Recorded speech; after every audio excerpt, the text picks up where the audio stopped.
Hi there, I'm Thornton, and I want to talk to all of you out there who are stuck in that mindset of believing that there's not enough money coming in and there's no way to attract more. Now, I'm not talking today about long-term visioning and manifesting the life you want and living the dream. I'm talking about short-term ways to plug a financial gap when you need to. Now, let me take you back to a time several years ago where I was running a different business with my partner, and it was in a time of recession, and all of our big regular payers all stopped paying at exactly the same time. Essentially, we were the little business at the end of the chain, and by the time they'd paid all the big boys, either there was no money left for us or they perceived they could get away without paying us, and that left us with several months where we should have had thousands coming in and we had hundreds. So what did we do? It's not even enough to cover the mortgage there, so of course we went into a bit of panic, but then we switched that panic into practicality, because that's what you need to do. You need to get self-sufficient and you need to find extra ways to bring money in, because there's not always going to be a rich relative or a government pots to dip into. You gotta find ways to do it yourself, but sometimes that means climbing down from that ivory tower we set ourselves on and getting down to ground level and looking for the little pots of money that we can capitalise on. We survived that period by doing car boot fairs. Seriously, 2 or 3 times a week we'd get up at the crack of dawn and we'd go and queue to stand in a muddy field with the boot of our car open, flogging everything we could.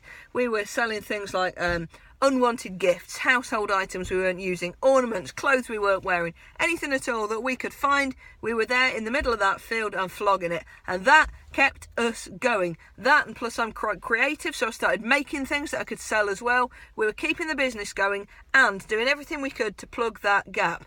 Now, some people I speak to will say things like, I can't do a car boot, I can't be seen there, what will people think if I'm seen standing in a car boot fair? Screw that. If you're really needing the money, you find a way to do it. And there are a gazillion and one excuses. I'm clearing the loft, I'm clearing the house, I'm clearing things ready to decorate and getting rid of stuff I don't need. There's no shame in that. And look about where you're spending your money as well. Start shopping in Aldi and Lidl for a while instead of Sainsbury's. And yeah, go in with your Sainsbury's or Waitrose carrier bags if you need to, whatever it takes. But I say this, there is always a way to bring in those extra few £100 a month you need that will make the difference between you sitting in panic and giving yourself a little bit of breathing room and knowing you will get there. And in all that time, we never missed a mortgage payment, not once, because we found the ways to bring just enough money in to keep us going. And yeah, of course it meant living on baked beans and toast for a while, loads of pasta and the stuff that is cheap to eat, to feed yourselves with. There's a way to do it. And of course, this flies in the face of all that stuff I say about life being too short to do work that you don't enjoy. But I'm talking about the short-term stuff that keeps you going enough to still enable that lifetime dream without going bust in the middle of it. At the height of this, seriously, we were a few pence away from the top end of a big overdraft, and if we hadn't brought that money in and found ways to keep things ticking over and keep our heads just above water, we would have gone bust. And we didn't. We kept going, and there will be a way for you to do it as well. So maybe it's doing car boots. Maybe you have ancillary skills that you don't normally say. I don't know, maybe you're trained in Reiki or something and you can start giving treatments, or maybe you have ancillary business skills. Maybe there are admin skills that you can offer. Maybe you're expert in a particular area and can start running mini training courses on that. There will be ways to plug the gap and to just keep yourselves going and give yourself breathing room, but you need to be willing to do it. And in the same vein as the car boot fairs, maybe you're good at bargain hunting, maybe you're good at seeking out bargains that you can buy cheaply, and then you can see they're selling for more on Amazon and eBay. Do that. Scour the car boots for stuff you can resell. Scour the internet for things that are flogging for more money elsewhere. Do that.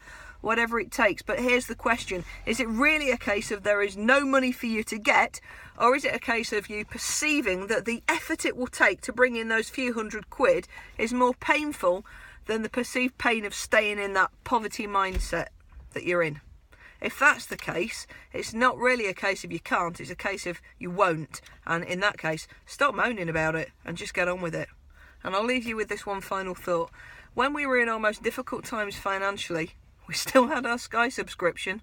What about you? If you still got your Sky subscription, what luxuries are you still running that you could trim if you absolutely needed to? Now, I'm not suggesting you trim them. I'm not suggesting you hold on to that poverty mindset forevermore. I'm suggesting you elevate that and you start believing that you can.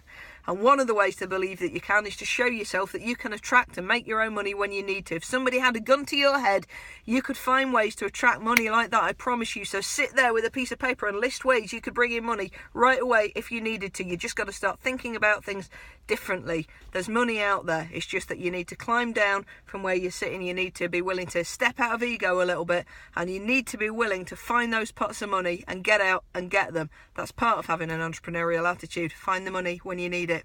Honestly, there'll be a way. And if you've done this, if you've found that you've attracted money when you've needed it, share it below in the comments. Share that expertise with other people, because there's going to be people you can help with that knowledge. I'm Thornton. Get out there, create your own abundance. It is there. You just got to find it.